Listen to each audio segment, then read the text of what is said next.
तो जब हम लोग ट्रांसफार्मर की बात करते हैं तो एक बहुत बेसिक सा सर्किट जो है इसको हम लोग एक बेसिक सा ट्रांसफार्मर का स्ट्रक्चर जो है उसको ऐसे बना सकते हैं। ठीक है, ट्रांसफार्मर के डिज़ाइन कंसिडरेशन के हिसाब से भी आपको ईएमएफ इक्वेशन के बारे में बताऊंगा कि प्रोसेस जो है उसमें होता क्या है, कैसे मैग्नेटाइजिंग करंट जो है वो क्रिएट होती है, कैसे उसकी वजह से मैग्नेटोमोटिव फोर्स का क्या सीन होता है, कैसे फ्लक्स लिंकेज होता है, फ्लक्स और इंड्यूस्ड ईएमएफ के बीच जो होता है वो कितने डिग्रीज का डिफरेंस होता है, कौन लीड करता है, कौन सी क्वांटिटी लैग करती है, इस टाइप के क्वेश्चंस आपसे पूछे जा सकते हैं।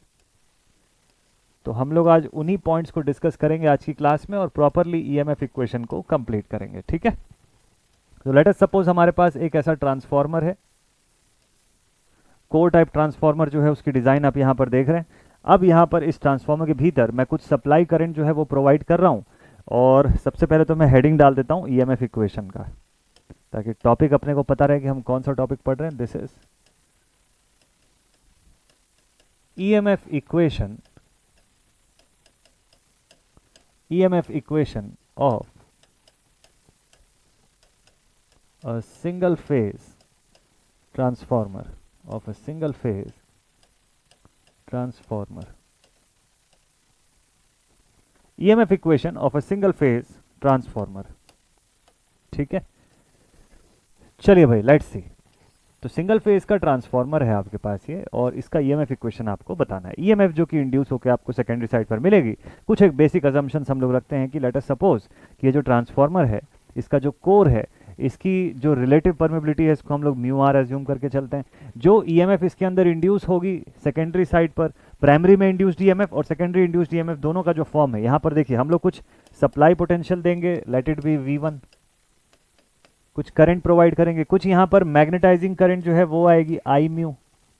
इन सब टर्म्स को मैं आपको लिखवा दूंगा। ठीक है, कुछ सेल्फ इंड्यूस्ड ईएमएफ E1 होगा, इस तरफ जो इंड्यूस्ड ईएमएफ होगा दैट विल बी E2, यहाँ पर नंबर ऑफ टर्न्स N2, इधर नंबर ऑफ टर्न्स N1, कुछ फ्लक्स का लिंकेज होगा, लेट इट बी 5। फ्लक्स पूरे के पूरे स्कोर के भीतर कांस्टेंट रहेगी, यूनिफॉर्म रहेगी, तो इसलिए उसको अलग से 5 1 5 2 लिखने की कोई जरूरत नहीं है। ठीक, तो ये तो था चलिए बेसिक सा कुछ ईएमएफ के बारे में। ठीक है, ये इंड्यूस्ड फॉर्म में कि क्या क्या चीजें हो रही है। तो हम लोग अब यहां से शुरुआत करते हैं कि let the primary magnetization current, यहाँ प्राइमरी साइड से जो मैग्नेटाइजेशन करंट है जिसकी वजह से ये मैग्नेटाइजेशन प्रोसेस हो पा रहा है, उसको अज्यूम करते हैं आई म्यू के फॉर्म में। ठीक है, so late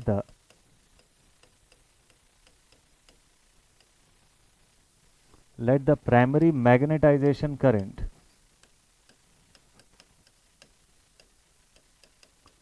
let the primary magnetization current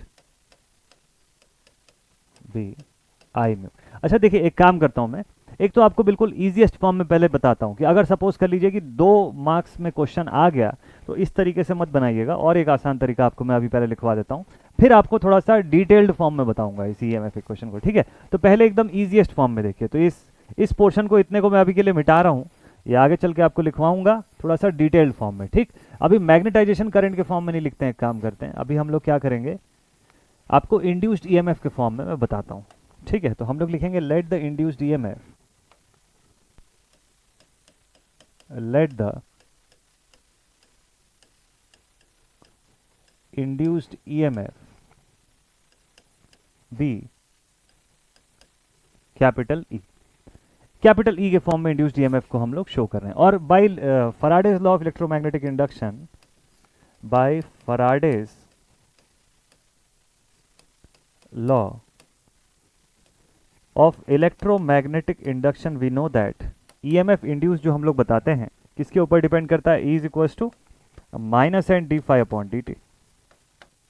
E is equal to minus N D phi upon D T के ऊपर वो डिपेंड करता है। ठीक है, ये कितना फ्लक्स का लिंकेज हो रहा है विथ रिस्पेक्ट टू टाइम, और कितनी नंबर ऑफ टर्न्स वहां पर है उसके हिसाब से। ठीक है, माइनस साइन क्या इंडिकेट करता है, on the basis of Lenz law बताता है कि अपनी कॉज को ये अपोज कर रहा है, जिसकी वजह से ये क्रिएट हुआ है उसी के अपोजिट डायरेक्शन में एक्ट कर रहा है। ठीक, यहां तक ओके, फैराडेज के नियम के हिसाब से हमको ये चीज पता है।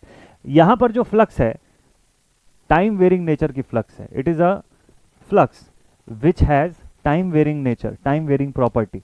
कैसे, क्योंकि ये फ्लक्स जिस सप्लाई से क्रिएट कर रहे हो वो सप्लाई भी varying with respect to time है, टाइम वेरिंग नेचर की सप्लाई है, तो ऑब्वियसली उससे बनने वाला जो फ्लक्स होगा वो भी टाइम वेरिंग नेचर का होगा। तो इंस्टेंटेनियस वैल्यू ऑफ फ्लक्स जो होगा, here the instantaneous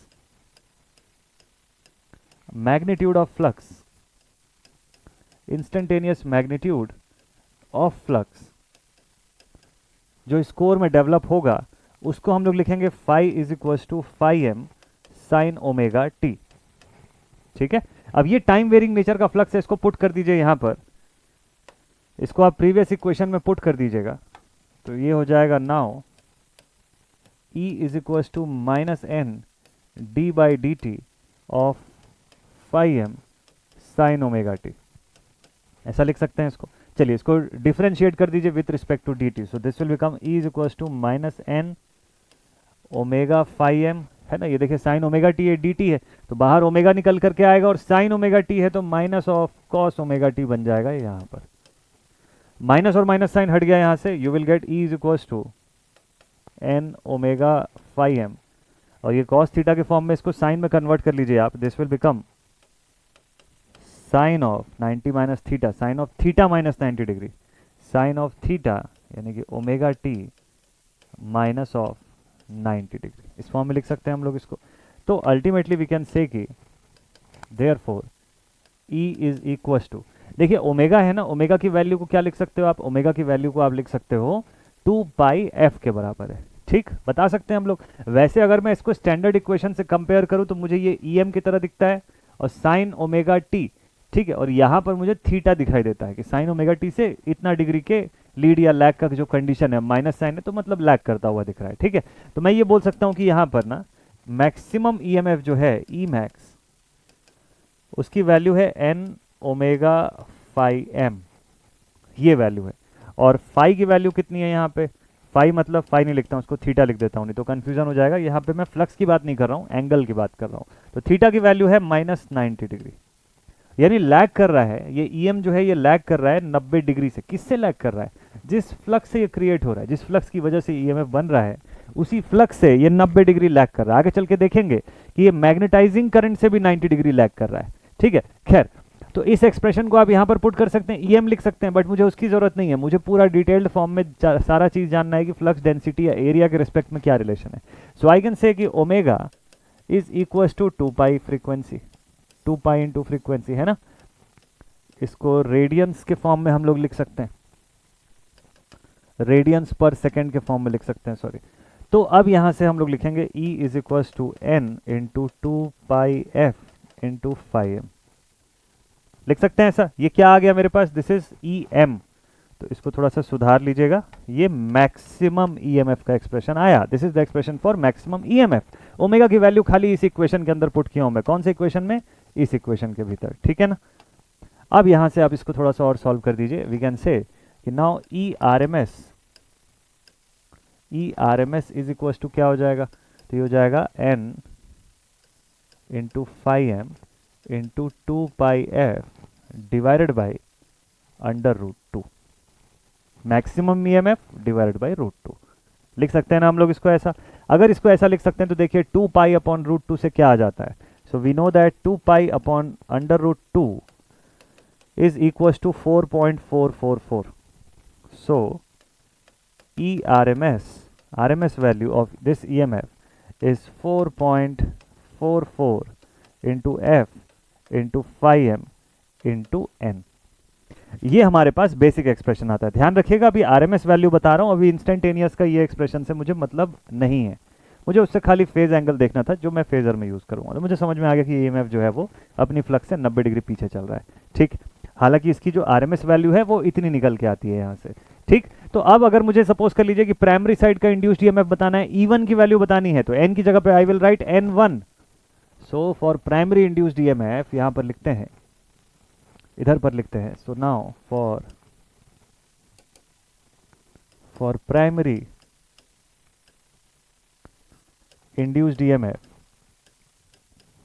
for primary induced EMF we can say कि जो E1 निकल के आएगा यहाँ से, E1 जो निकल के आएगा ये हो जाएगा 4.44 into F phi M N1, और E2 जो निकल के आएगा वो क्या निकलेगा, ये भी हो जाएगा 4.44 into F into phi M into N2।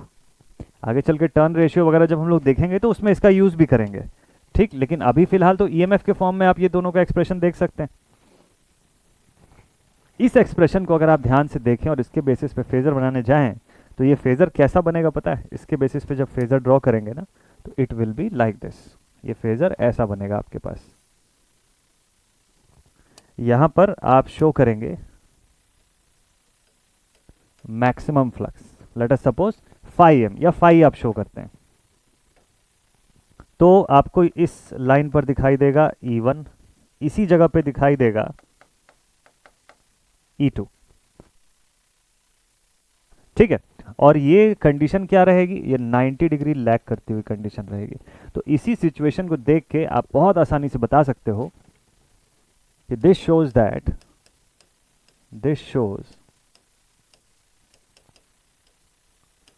That the EMF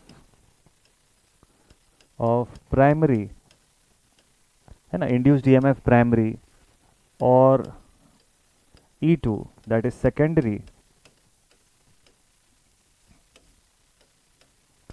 lags the flux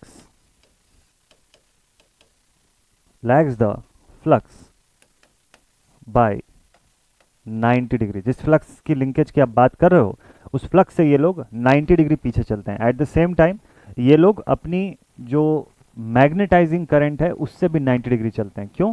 क्योंकि मैग्नेटाइजिंग करंट को भी आप यहीं पर शो करते हो। हालांकि अभी मैंने स्टार्टिंग में आपको लिखवाया नहीं है, अगले केस में आपको मैं बताऊंगा।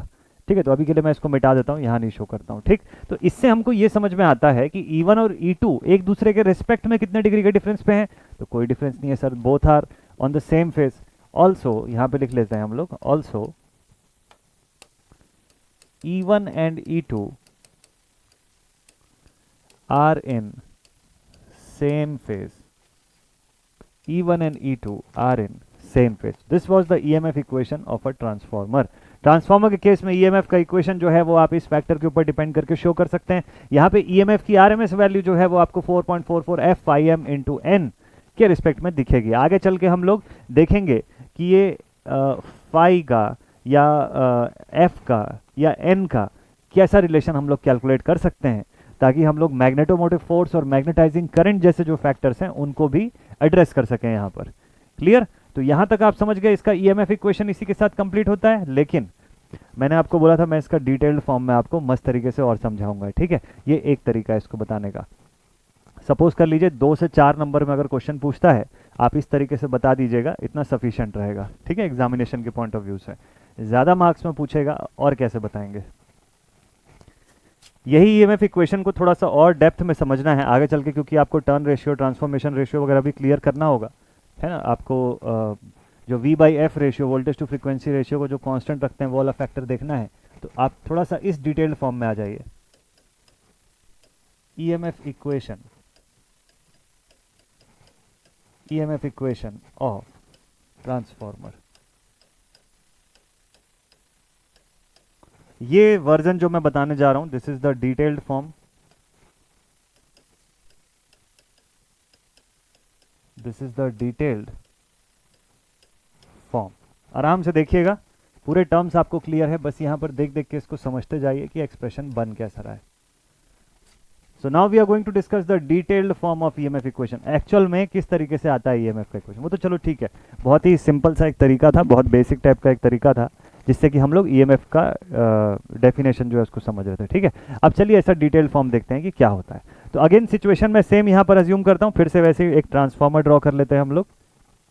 तो एक शेल टाइप ट्रांसफार्मर जो है वो मैं यहाँ पे बना रहा हूँ, इसकी वाइंडिंग्स को प्लेस कर रहा हूँ। उसके बाद तो यहाँ पर ट्रांसफार्मर की वाइंडिंग जो है इनको हम लोगों ने प्लेस कर लिया। This is the primary coil, this is the secondary coil,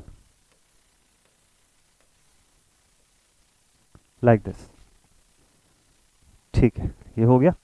अब यहां पर जो मैं सप्लाई प्रोवाइड कर रहा हूं, this is supply V1। Induced EMF मेरे पास मान लीजिए E1 है, यहाँ का इंड्यूस्ड E2 है, number of turns N2, number of turns N1, magnetizing current जो है वो I म्यू है मेरे पास। ठीक है, और यहाँ पर अज्यूम कर लेते हैं कि let the magnetizing current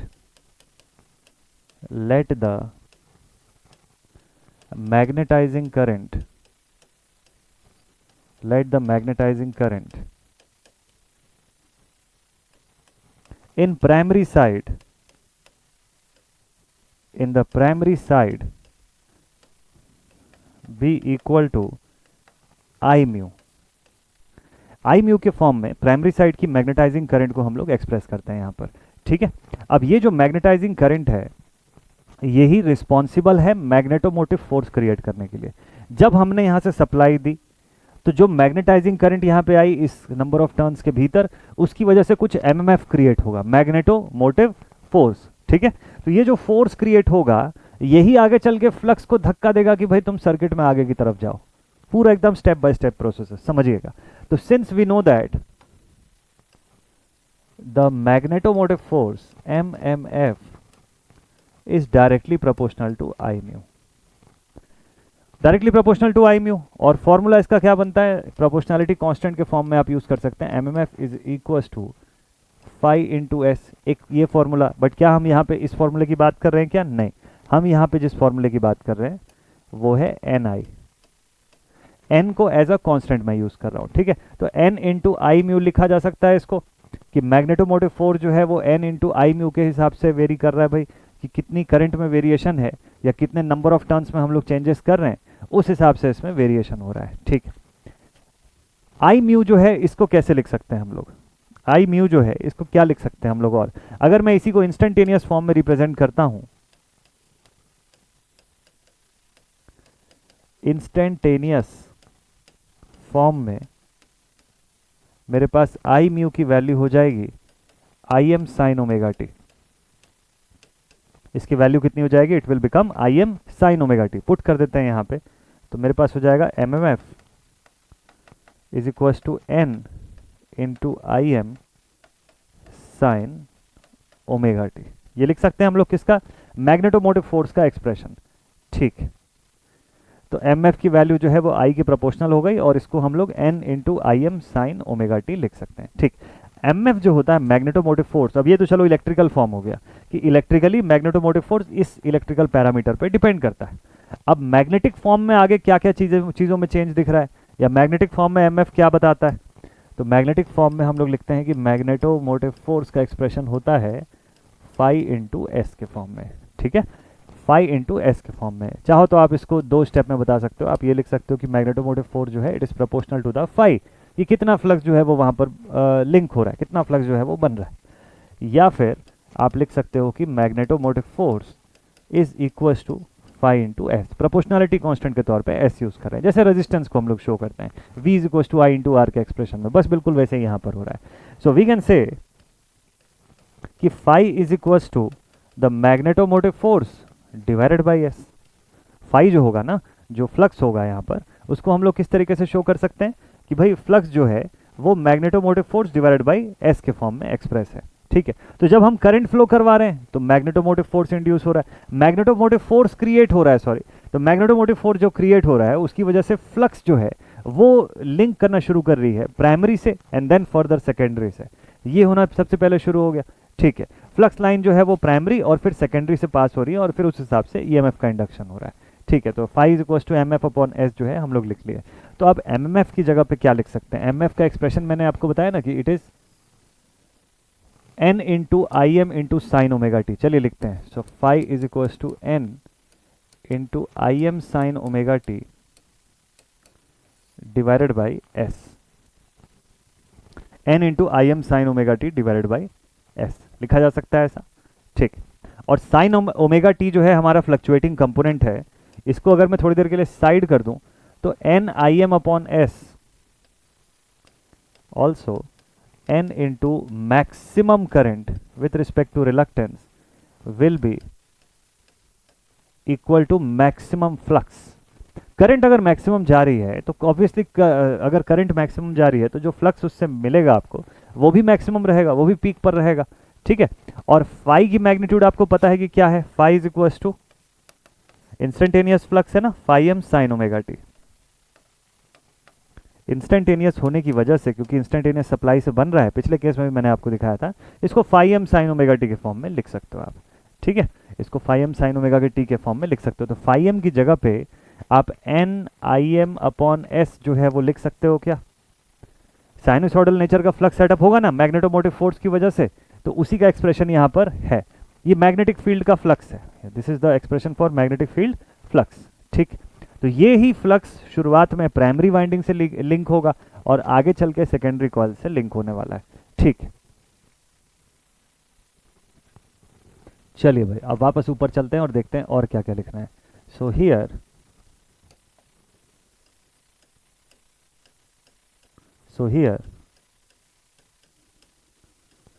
the primary induced EMF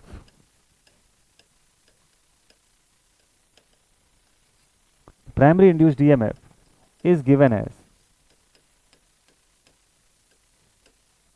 so here the primary induced EMF is given as EMF E1 के फॉर्म में इसको एक्सप्रेस कर सकते हैं क्या हम लोग? ठीक है, उसका एक्सप्रेशन जो है वो कैसा आएगा? EMF E1 is equals to phi into N, E is equals to N phi के फॉर्म में आप रिलेट कर सकते हो, एन फाई, या इसको और बेटर वे में आप बोलो तो एन साई के फॉर्म में रिलेट कर सकते हो।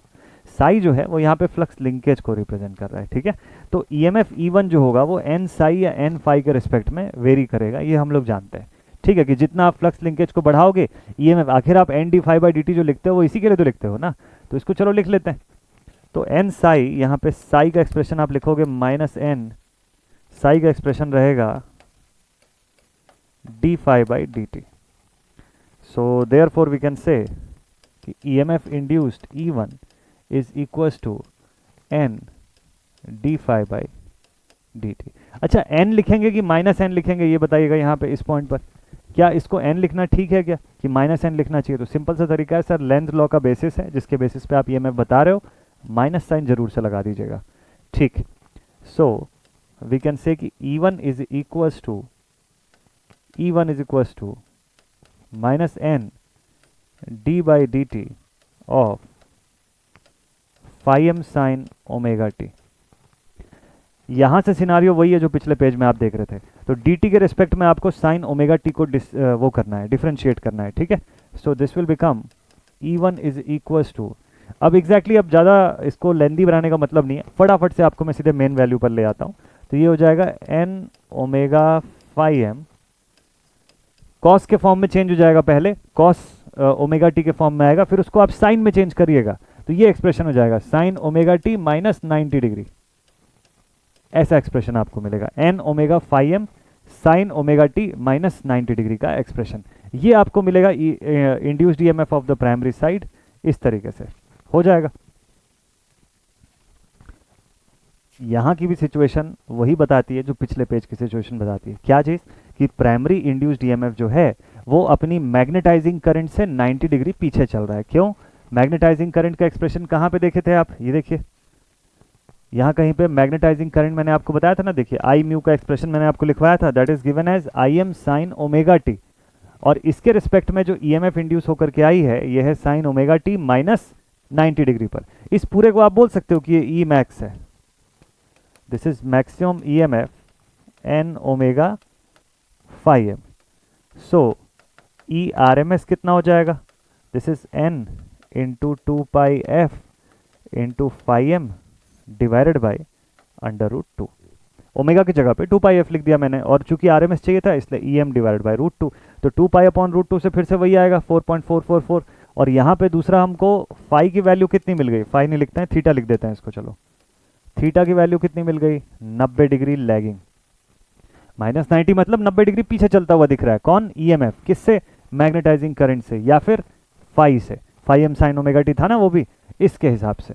सो we can say EMF E1 is equals to 4.44 into F into phi m into N1, and इसी तरीके से आप E2 भी लिख सकते हो 4.44 into F into phi m into N2, बन जाएगा सभी से।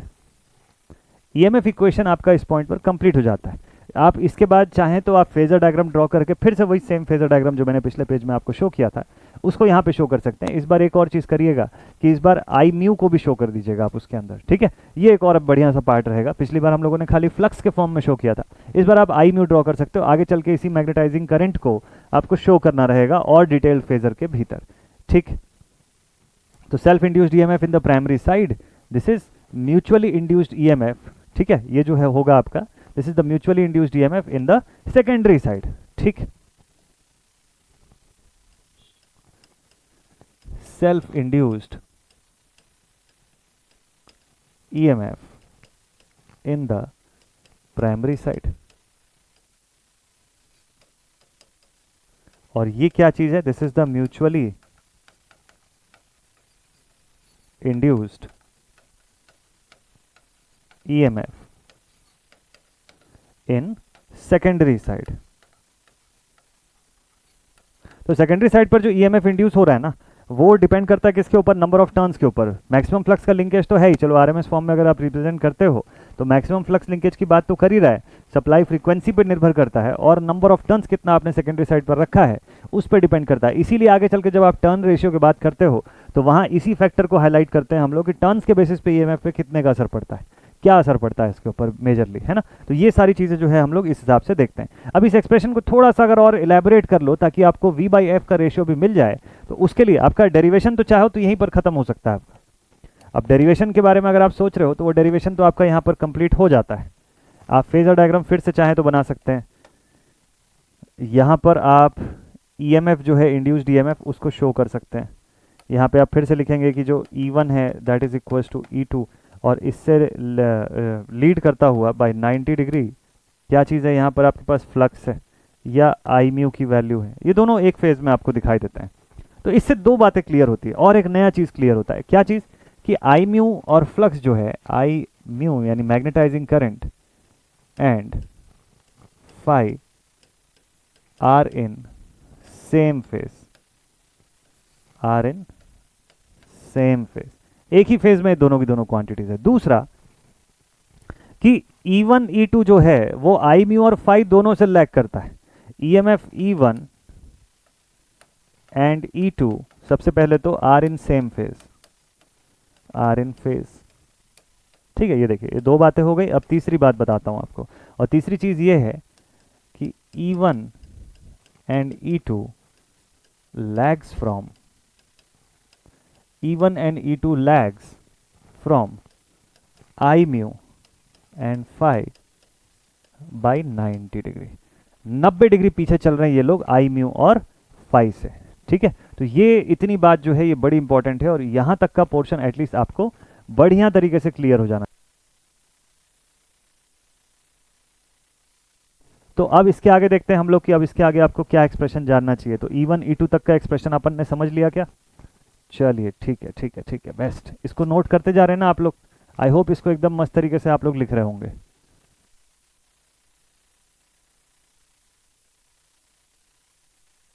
अब देखिए अगर यहां तक आप लोगों ने लिख लिया तो मुझे लगता है अब आपको ईएमएफ इक्वेशन तो पूरा समझ आ गया होगा कि किस तरीके से बना रहे। तरीका अलग हो सकता है, आई म्यू का फॉर्म एक था, दूसरा जो था खाली फैराडेज लॉ के बेसिस पर था। लेकिन इससे V/F रेशियो का रिलेशन कैसे निकलता है सर? चलो ठीक है देखते हैं। So here let us suppose EMF E का रिलेशन हमारे पास आया 4.44 into F into phi M into N. General expression हमारे पास इस तरीके का है 4.44 F फाई एम इंटू एन, ये एक्सप्रेशन आता है, ठीक है। सेकेंडरी साइड पे भी अगर आप कैलकुलेट करते हैं तो ऐसे ही एक्सप्रेशन आपको बनता है, ठीक है। यहां तक भी समझ में आ गया। तो अगर E1 और E2 दोनों सेम फेज में है, E1 E2 दोनों सेम फेज में है और ये फाई एम मतलब मैक्सिमम फ्लक्स के लिंकेज के ऊपर इस ईएमएफ की वैल्यू डिपेंड करती है, तो अगर आपको फ्लक्स डेंसिटी का फॉर्मूला पता है तो उससे आप यहाँ पे एक रिलेटिविटी क्रिएट कर सकते हैं। कैसे? हमको पता है since flux density B is the flux per unit area, flux density B की वैल्यू जो है that is given as flux per unit area, so phi should be equal to B into A and the maximum flux, यहां कितना flux link हो रहा है? Maximum flux link हो रहा है ना, phi M. The maximum flux phi M should be equal to what? So it should be equal to maximum flux density into area. It should be equal to the maximum flux density into area. Put कर दीजिए यहां पर, तो EMF का expression आपके पास आ जाएगा E is equal to 4.44 into F, phi M की जगह पे आप लिखेंगे BM into A into number of turns. ये एक्सप्रेशन यहां से बनता है। तो अगर देखिए यहां पे दो चीजों को मैं कांस्टेंट देखूं, एक तो ए की वैल्यू जो कि एरिया है, एरिया ऑफ क्रॉस सेक्शन है, है ना, area of the entire section जो हमको मिल रहा है उसकी वैल्यू कांस्टेंट है, और दूसरा n की वैल्यू कांस्टेंट है, that is number of turns, ये दोनों की वैल्यू तो फिक्स है, और दूसरा 4.44 तो है, वो भी कांस्टेंट है। तो पूरा का पूरा ईएमएफ निर्भर किसके ऊपर कर रहा है?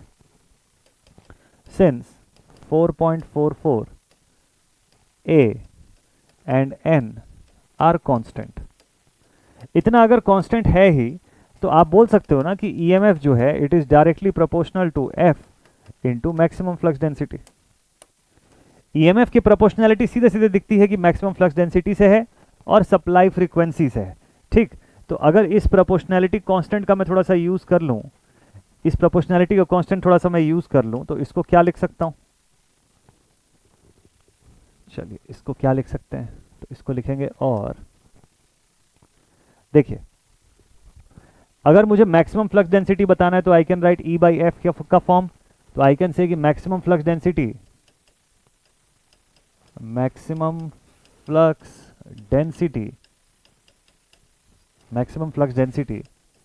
B max is equals to E by F. ठीक है, यहां से हम लोग बता सकते हैं, या B max is proportional to E by F, ऐसा लिख सकते हो आप, ऐसा proportionality sign E by F के फॉर्म में बोल सकते हो ना। और ई जो है वो किसके इक्विवेलेंट है? ऑलमोस्ट वोल्टेज के। ई की अगर मैं बात करूं तो उसको वोल्टेज से इक्वेट करके बता सकता हूं ना मैं, कि इससे प्रोपोर्शनैलिटी अगर मैं बताऊं तो ये तो जो सप्लाई वोल्टेज होगा उसी के ऊपर निर्भर करेगी। So it is proportional to V by F. इसीलिए हम यहां पे देखते हैं, since the value of B has to be constant in the entire portion, since B has to remain constant, thus the ratio V by F should be, the ratio of V by F should be constant। constant मतलब same value का रहना चाहिए हमेशा? नहीं, constant मतलब उस ratio की magnitude same आनी चाहिए। मतलब किसी समय हो सकता है कि v बाई एफ की वैल्यू आपको 400 बाई 200 दिया हो, तो वैल्यू कितनी आएगी? 2 आएगी। सेकेंड टाइम में हो सकता है कि v बाई एफ की वैल्यू 800 बाई 400 दे दे, तो उससे हमको मतलब नहीं है, हो सकता है ये वैल्यूज चेंज हो जाए, लेकिन रेशियो नहीं चेंज होना चाहिए। रेशियो की वैल्यू जितनी पहले आ रही थी उतना ही अभी भी आनी चाहिए, भले अंदर की वैल्यू कितनी भी हो जाए। अब यहाँ 1200 दे दे, नीचे 600 दे दे फ्रीक्वेंसी की वैल्यू, क्या दिक्कत है? ठीक है, आपका रेशियो थोड़ी ना बदलेगा, इट विल रिमेन सेम ना। तो ratio has to remain same, ratio has to remain same. इसको कांस्टेंट रखने के लिए आपका वी बाई एफ का रेशियो सेम होना चाहिए। लेकिन अगर मान लो सप्लाई फ्रीक्वेंसी को बढ़ा देते हैं हम लोग, लेट अस सपोज कि सप्लाई फ्रीक्वेंसी को बढ़ा या कम देते हैं, तो फिर magnetizing current of the transformer जो है उसमें कितने का चेंज आएगा, या ओवरऑल वर्किंग में क्या चेंज आएगा, है ना। मान लो सप्लाई वोल्टेज को हाफ कर दिए, मान लो जितनी भी आपकी वोल्टेज है, मान लो 400 थी, इसको अगले केस में मैंने क्या कर दिया, 200 कर दिया। इस बार V को 200 करूंगा तो ध्यान मुझे रखना पड़ेगा कि फिर F को भी मुझे हाफ करना पड़ेगा। तो फिर मैं F की वैल्यू जो रखूंगा उसको भी कम कर दूंगा, ताकि जब मैं इसको कैंसिल आउट करूं तो मेरा रेशियो एकदम उतना ही रहे जितना पहले केस में था, ताकि ये रेशियो मेरा कांस्टेंट निकल करके आए। ठीक है, तो इसीलिए कभी कभी MCQ फॉर्म में पूछता है, यूनिवर्सिटी में तो नहीं पूछता, इसमें पूछता है, कॉम्पिटेटिव पेपर में पूछता है कि V बाई एफ रेशियो में अगर V को हाफ कर दिए तो F को क्या करना चाहिए ताकि वो रेशियो मेंटेन रहे, तो F को भी हाफ कर देना चाहिए। कि 400 था तो अब बताइए F की वैल्यू कितनी रखनी चाहिए कि रेशियो की वैल्यू चेंज ना हो, उसका रेशियो V बाई एफ जो है वो ना चेंज हो, तो it should remain in the same ratio, तो उसी हिसाब से उसको भी हाफ कर दीजिएगा आप F को। ठीक है, ये चीज़ आपको पूछ सकता है। ठीक है, तो रेशियो अपना कांस्टेंट रहेगा, तो अगर रेशियो कांस्टेंट है तो डिज़ाइन पैरामीटर में कुछ नहीं चेंज होगा। डिज़ाइन कंपोजिशन जो है, डिज़ाइन का जो पैरामीटर है उसमें कोई चेंज नहीं आएगा। लेकिन अगर मान लीजिए फ्रीक्वेंसी की वैल्यू में कुछ ऑल्टरेशन होता है, ठीक है, फ्रीक्वेंसी की वैल्यू में कुछ ऑल्टरेशन होता है, तो क्या होगा? क्वेश्चन ये आता है कि इफ एफ चेंजेस, अगर एफ चेंज होता है तो क्या क्या होगा? अब चेंज मतलब तो कुछ भी हो सकता है ना, एफ बढ़ भी सकता है पहले से, एफ घट भी सकता है, both the cases are possible. So उस कंडीशन में क्या होगा भाई? देखिए, एफ अगर यहां से चेंज होता है तो मैक्सिमम फ्लक्स डेंसिटी बदलेगी ना। ये देखिए, फ्रीक्वेंसी मान लो मैं बढ़ा दिया तो बी की वैल्यू क्या होगी? रिड्यूस हो जाएगी वहाँ से। फ्रीक्वेंसी कम कर दिया, बी की वैल्यू क्या होगी, सबसे पहला चेंज तो बी में दिखेगा आपको। बी की वैल्यू में क्या चेंज दिखेगा, ये चेंज हो जाएगा due to the change in the supply frequency. तो सबसे पहले क्या होगा, maximum flux density changes, first thing. दूसरा, so due to this the magnetising current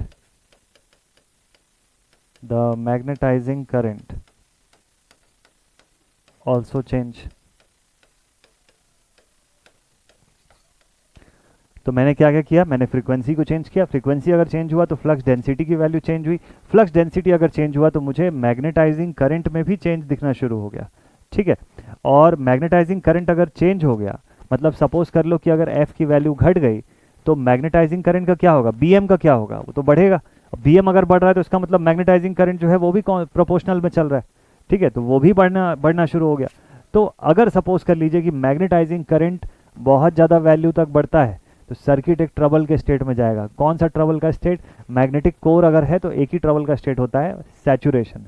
और हम लोग हमेशा कोशिश करते हैं कि उसी सैचुरेशन की स्टेट तक पहुंचना अवॉइड करें, बट वही यहाँ पे होने लग जाएगा। तो जैसी मैग्नेटाइजिंग करंट की वैल्यू चेंज होगी तो आई कैन से कि इफ आई म्यू इंक्रीजेस, चलो पूरा ही लिख देते हैं, if I mu increases then it will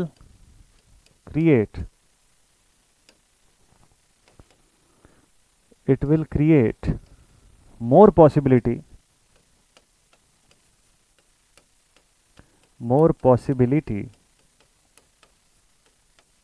of saturation of core। इसीलिए इसका बढ़ना कोई एडवांटेजियस चीज नहीं है, इनफैक्ट उससे खतरा है। उसका बढ़ना जो है वो एक रिस्क वाला पार्ट है, ठीक है। तो कोर का सैचुरेशन जो है वो इसके अंदर होना ऑलमोस्ट तय रहता है, ठीक है। तो मैग्नेटाइजिंग करंट को इसी वजह से एक लिमिट में रखा जाता है, मैग्नेटाइजिंग करंट को बहुत ज़्यादा नहीं बढ़ने दिया जाता है। So that is why, last line बस लिख लीजिए फिर कंप्लीट करते हैं इसको। So thus the magnetizing current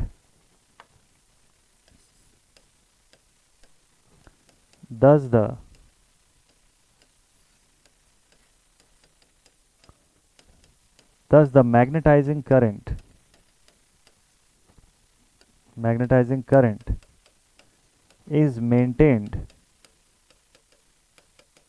Thus the magnetizing current is maintained between which value?